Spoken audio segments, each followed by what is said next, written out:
तो भाई और बहनों, वर्तमान समय में जिस समय गुरुदेव भगवान हम सभी आत्माओं की परीक्षा ले रहे हैं, पूर्ण ब्रह्म परमात्मा सारी सृष्टि के सृजनहार कबीर देव सत्य पुरुष परम अक्षर ब्रह्म सतगुरु रामपाल जी परमेश्वर भारतवर्ष की पावन भूमि पर प्रकट हैं। ये पूरे विश्व के लिए सौभाग्य की बात है, परम सौभाग्य की बात।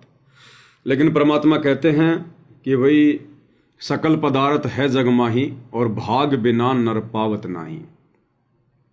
इस परमेश्वर को, इस अनमोल खजाने को, इस अनमोल रतन को हर कोई पहचान लेगा, ये संभव नहीं है भाई और बहनों। ये तो परमेश्वर की अपनी मौज, अपनी रजा, अपनी मर्जी, वो किन आत्माओं से अपनी पहचान करवाएंगे। इस भगवान को कोई नहीं पहचान सकता, कोई भी।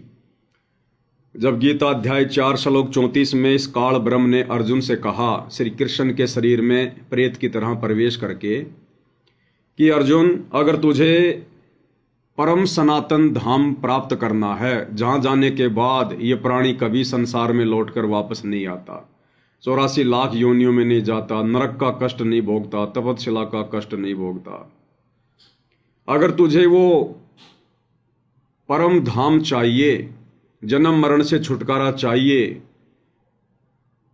तो गीता अध्याय 4 श्लोक 34 में कहा है कि तू किसी तत्वदर्शी संत की खोज कर ले, उसको भली भांति दंडवत प्रणाम करके प्रसन्न कर, आधीन भाव से हाथ जोड़कर विनम्र होकर जैसा वो कहें फिर तू वैसी भक्ति कर, उनको प्रसन्न कर।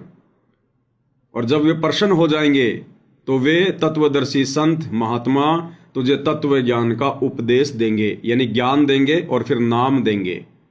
उपदेश में नाम और ज्ञान दोनों आ जाते हैं। तब तेरा कल्याण होगा, तब तेरा ये जन्म मरण का दीर्घ रोग कटेगा। अब अर्जुन ने पूछा कि भगवान वो कैसा है, कहां मिलेगा, मैं उसको कैसे पहचानूंगा।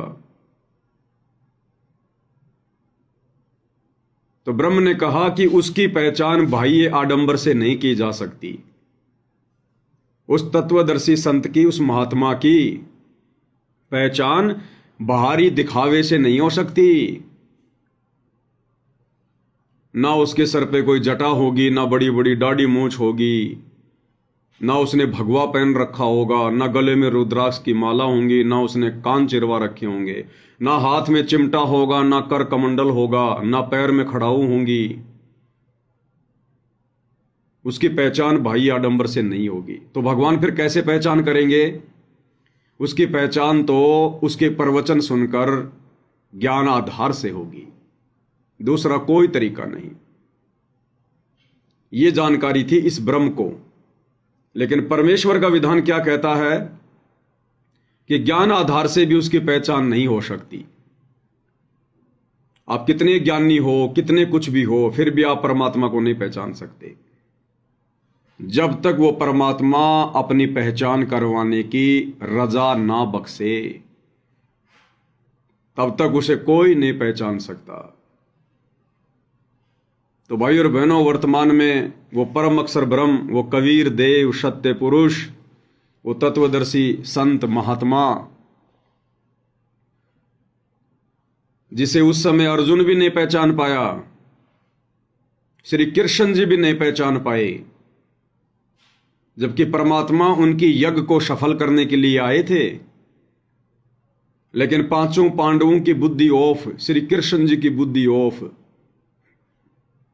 उन्होंने इतना भी विचार नहीं किया कि हमने पूरी पृथ्वी के प्राणियों को आमंत्रित किया है इस यज्ञ में।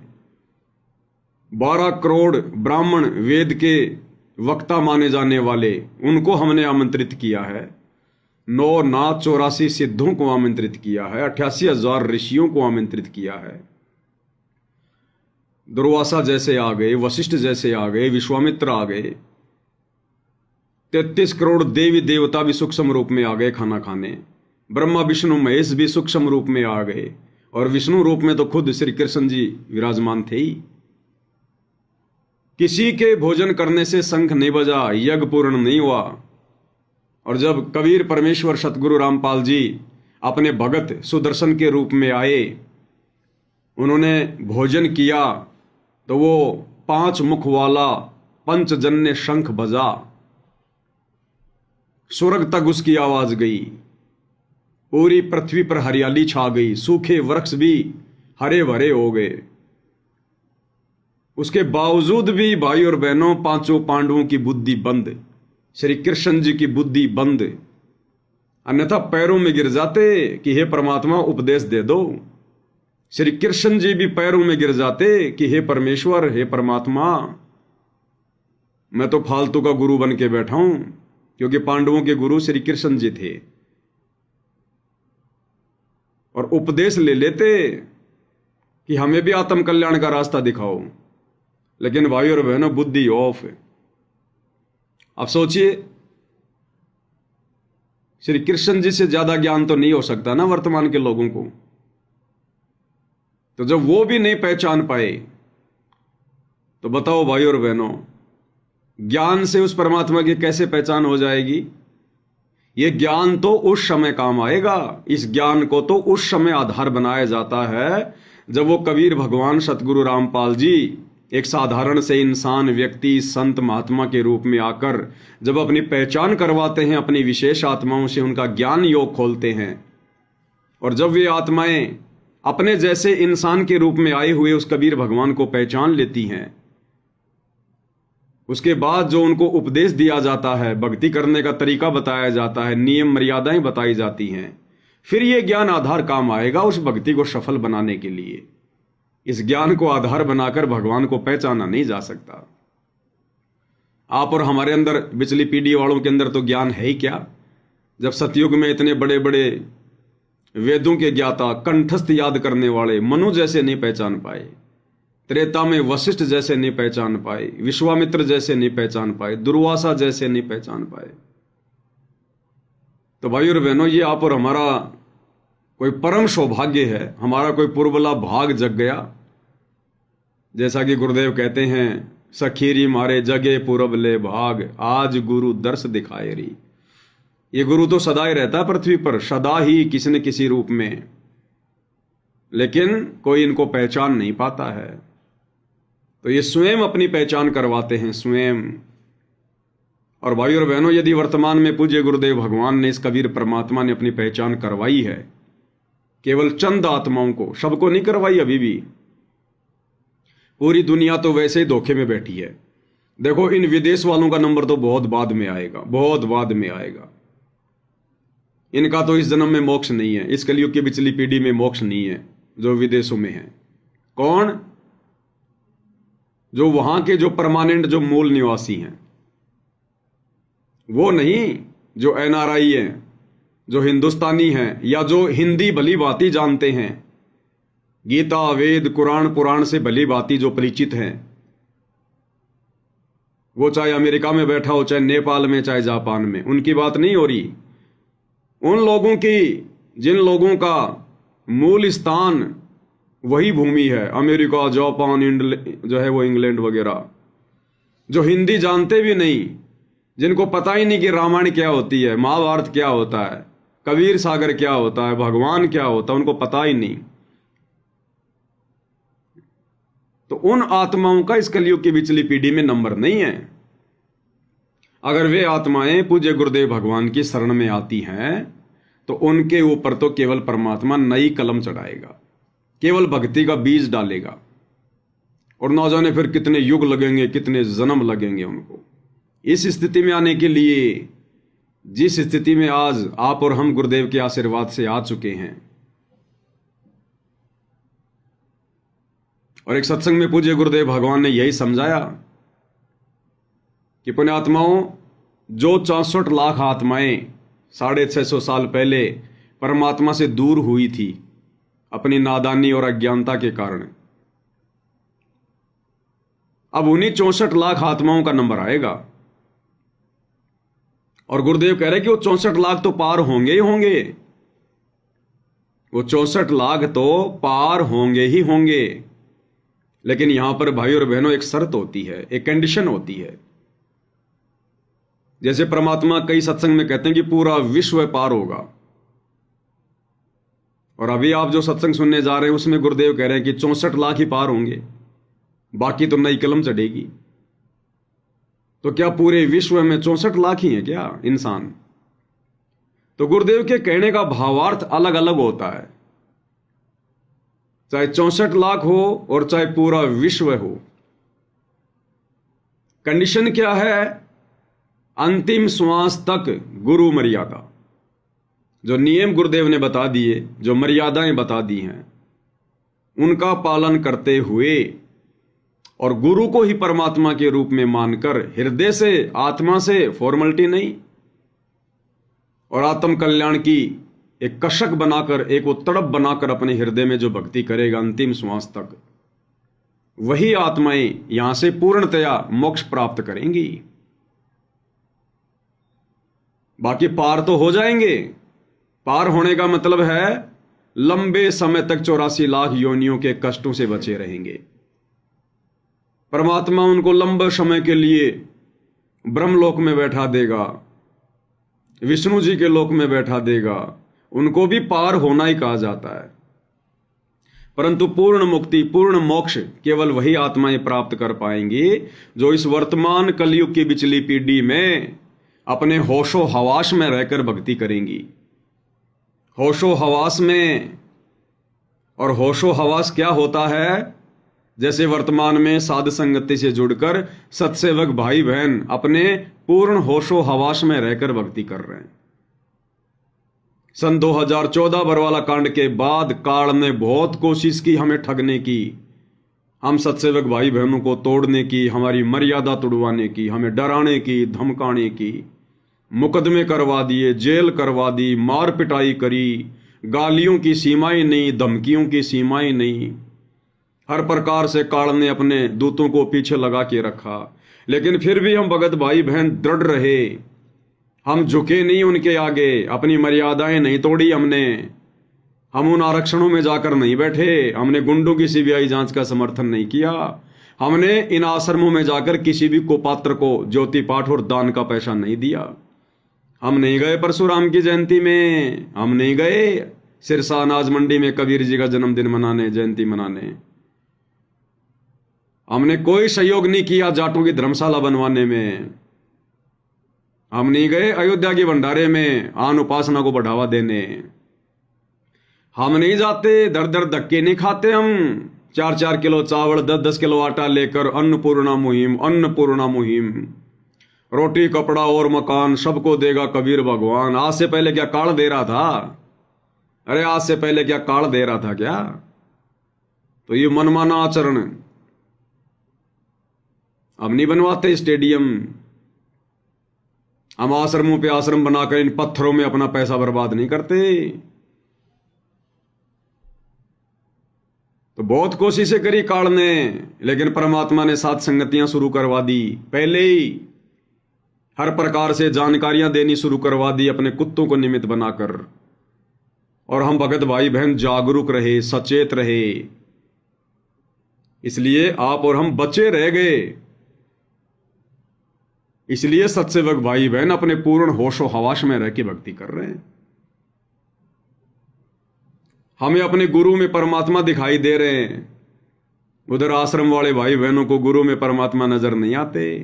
उनको तो एक कागज के टुकड़े में कबीर जी की समझे जाने वाली मुर्दा फोटो में भगवान नजर आते हैं। तो वे आत्माएं अपने होशो हवास में नहीं है। उन्हें पता ही नहीं परमात्मा कौन है। अभी पता ही नहीं उनको कि परमात्मा कौन है। भाई और बहनों, गुरुदेव ने एक सत्संग में बताया कि 5 अंधे थे, 5 अंधे, और उन अंधों ने कहा किसी से कि भैया हमारे को हाथी दिखा दो। अब समझदार आदमी ने कहा कि तुम अंधे हो, हाथी तुम देखोगे कैसे भाई? मुन्ना बोला हम देख लेंगे, हमारे हाथ है ना, ये हमारी आंखों का काम करते हैं, हम देख लेंगे। तो जब गांव में कोई हाथी आया, कोई मांगने वाला आया व्यक्ति हाथी लेकर, तो उसने कहा भाई आ जाओ तुम्हारे को हाथी दिखा देता हूं। तो 5 अंधे चले गए और मावत से कह दिया कि मावत जी थोड़ा इनको हाथी देख लेने दो, इनकी इच्छा है। बोला भाई देख लो। तो उस हाथी के पास ले जाके उन 5 अंधों को छोड़ दिया। अब एक अंधे के तो सूंड हाथ में आ गई, तो उसने तो यूं देखना शुरू कर दिया, यूं नीचे से ऊपर तक सूंड का पूरा एग्जामिन निरीक्षण करना शुरू कर दिया। दूसरे के हाथ में उसकी पूंछ आ गई, उसने पूंछ को चेक करना शुरू कर दिया, कितनी लंबी है क्या नहीं है। तीसरे के हाथ में हाथी का कान आ गया, उसने कान को यूं हाथ में फेरना शुरू कर दिया, क्या है जुगाड़ ये। चौथे के हाथ में हाथी का पैर आ गया, उसने यूं बांध गाल गाल के देखना शुरू कर दिया ऊपर से नीचे तक। और एक मेरे जैसा था, उसके हाथ में आ गया हाथी का पेट, उसने यूं हाथी के पेट पे हाथ फेरना शुरू कर दिया कई देर तक। उस व्यक्ति ने कहा भाई देख लिया? हाँ बोले भाई देख लिया। बोले आ जाओ चलो अब झोपड़ी में चलते हैं। चले गए। अब उन 5 सूरदासों से फिर एक व्यक्ति जो है वो टकरा गया, जिस व्यक्ति ने कभी हाथी देखा ही नहीं था। वो हाथी देखने जा रहा था। बोले कहां जा रहा? बोले हाथी देखने जा रहा हूं, हाथी देखने जा रहा हूं। तो बोले हम बता देंगे हाथी कैसा होता है, हमारे को पता हाथी का। बोले तुम बता दो। तो एक सूरदास बोला, जिसके हाथ में हाथी का सूंड आ गया था, उसने देखा बस यो ही हाथी। बोला हाथी लंबी सी पाइप के जैसा होता। बोलो हाथी लंबी पाइप जैसा होता, बोले लंबा सा। तो दूसरा बोला है, बोले झूठ बोल रहा है। दूसरा अंधा बोला, बोले झूठ बोल रहा है, हाथी तो थाम के जैसा होता है, पिल्लर के जैसा। जैसे खंबा आता ना मोटा सा बड़ा सा गोल गोल, हाथी तो थाम के जैसा होता है। क्योंकि उसके हाथ में उस समय हाथी का पैर आया था, तो उसने पूरा निरीक्षण कर लिया था कि बस हाथी ऐसा ही होता है। बोला हाथी तो थाम के जैसा होता है, पोल के जैसा। तीसरा बोला भाई ये झूठ बोल रहा है, हाथी तो छाजड़े के जैसा होता है, सूप के जैसा छाज। उसके हाथ में हाथी का कान आ गया था, उसने पूरा हाथ फेर के देख लिया था। सूप होता है जैसे माता बहनें जो गेहूं वगैरह साफ किया करते थे पहले, उसको छलना कहते थे, लकड़ी का बना होता था वो सूप छाज। तो उसके हाथ में हाथी का कान आ गया था, तो उसने हाथ फेर के देखा लंबा चौड़ा। बोले हाथी तो बोले सूप के जैसा होता है, छाछ के जैसा। चौथा बोला भाई ये झूठ बोल रहा है, ये झूठ बोल रहा है। बोलो हाथी तो बोला पतली सी रस्सी जैसा होता है, उसके हाथ में हाथी की पूंछ आ गई थी। बोले हाथी तो बोलो रस्सी जैसा होता है, रस्सी जैसा। पांचवा बोला भाई ये चारों झूठ बोल रहे हैं, हाथी तो बोला दीवार के जैसा होता है, दीवार के जैसा। उसके हाथ में हाथी का पेट आ गया था, उसने यूं देखा चारों तरफ। बोला जैसे मड प्लास्टर होता ना, दीवार होती है, बोले वैसा होता हाथी, बिल्कुल ऐसे जो है वो खुरदरा खुरदरा। एक समय कहते हैं 5 अंधे थे, वो कहने लगे भाई हमने कोई हाथी दिखा दे। एक कहने लगा हाथी दिखा दो। भाई तुम देखोगे कैसे कि हम अपने हाथों से काम ले लेते हैं आंखों का। वो कहने लगे अच्छा भाई हाथी तो हम दिखा देंगे। ऐसे कोई गांव में आ रहा था, ऐसे रोटी मांगनी है हाथी के साथ, उसको कह दिया भाई 2 मिनट हट जाए हाथी दिखा दे। वो चारों तरफ वो अंधे छोड़ दिया हाथी गए, अपनी अपनी अनुभूति करने लगे, अपना अपना एक्सपीरियंस उन्होंने देखा कि एक ने तो पैर मिल गए, उन पैरों को नीचे से ऊपर तक खूब अच्छी तरह निरीक्षण करता है। एक का काना का हाथ लग गया, वो कानों के ऊपर से खूब अच्छी तरह उनको देख रहा है, कोई पूछे तो बता दूंगा कैसा होता हाथी। एक पूछड़ को, एक सूंड को और एक पेट पर का हाथ फेरा। 5 आगे देख कर रास्ते में पूछा कहाँ गए थे सूरदास, कि हाथी देख कर आए हैं भाई। तुमने हाथी देखा कैसे भाई? अगर देखा क्यों हम बता दें पूरा पूरा। अगर बता होता है, एक कहता है हाथी होता है थांब जैसा, थंब खंबा नहीं होता, क्योंकि उसने पैरों का निरीक्षण कर रखा था। वो कहता है हाथी थंब जैसा होता है, पिल्लर अनप्लस्टर्ड पिल्लर हो है ना जो, बोला ऐसा होता है। एक बोला ये झूठ बोलता है, हाथी होता है पाइप के सा, वो सूंड पर के हाथ फेर रहा था। तीसरा कहता नहीं नहीं, हाथी होता सूप जैसा, सूप माने छाछ, वो कानों के ऊपर से पूरी निरीक्षण कर रहा था। चौथा कहता है ये तीनों झूठ बोले हैं। हाथी होता है पटे जैसा, वो पूंछड़ पकड़ रहा था, पूंछ के दूम पर क्या हाथ फेर रखा था, एक्सपीरियंस कर रखा था। तीसरा कहता नहीं नहीं, हाथी होता है दीवार जैसा, कच्ची बीत हो ना, प्लास्टर मड प्लास्टर कर रखा हो, मिट्टी की लिपाई कर रखी हो, वो पेट पर हाथ फेर रहा था। वो पांचों लड़े आपस में। तो उस आँखों वाले ने बताया, भाई आंखों वाले ने कहा ये तो these are the parts of the elephant, ये तो हाथी के हिस्से हैं जिन्हें तुम हाथी मान रहे हो।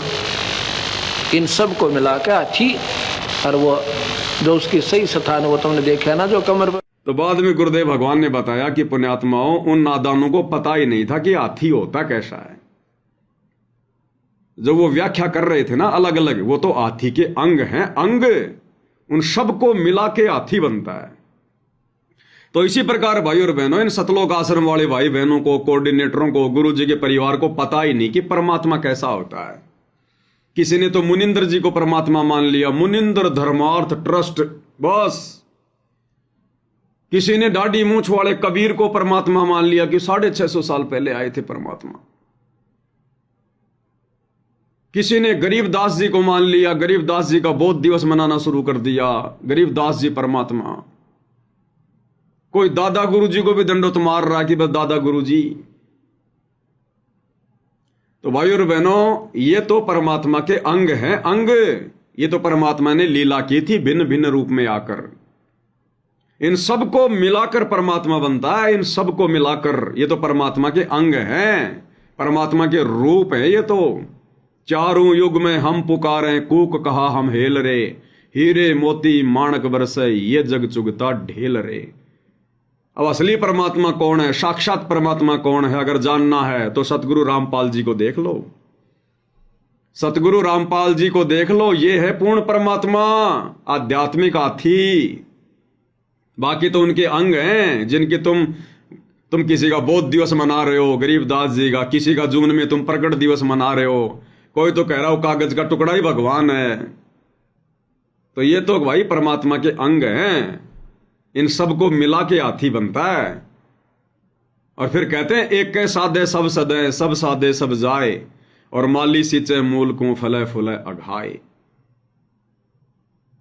उस एक की पूजा करनी पड़ेगी। कोई कान को पकड़ के बैठा है, कोई पैर को पकड़ के बैठा है, कोई सूंड को पकड़ के बैठा है। तो इन आश्रम वाले भाई बहनों को भी नहीं पता अभी तक। इनके दरबार में 5-5 फोटोएं रखी है, 5-5 फोटोएं। उन सूरदासों जैसी हालत है, उन अंधों जैसी हालत है। इनके दरबार में जाके देखना, इस कोने में तो गरीबदास जी वाली फोटो, इस कोने में दाढ़ी मूंछ वाले गरीबदास जी की, इस कोने में दादा गुरु जी की, इस कोने में पंडित चिदानंद जी की, बीच में सतगुरु रामपाल जी की। इनको यही नहीं पता कि परमात्मा है कौन। अरे परमात्मा 5 है क्या? तुम तो उन अंधों से भी गए गुजरे। उन अंधों को कम से कम कोई बताने वाला तो नहीं था। उन अंधों को कोई सतगुरु तो नहीं मिला था, कोई तत्व ज्ञान तो नहीं था। बेचारे आइडिया लगा रहे थे। अरे तुम्हारे को तो सब कुछ बता दिया भगवान ने, फिर भी तुम नहीं पहचान पा रहे कि परमात्मा कैसा होता है, परमात्मा कौन है। तो ये आश्रम वाले भाई बहन भी अपने पूर्ण होशो हवास में नहीं है।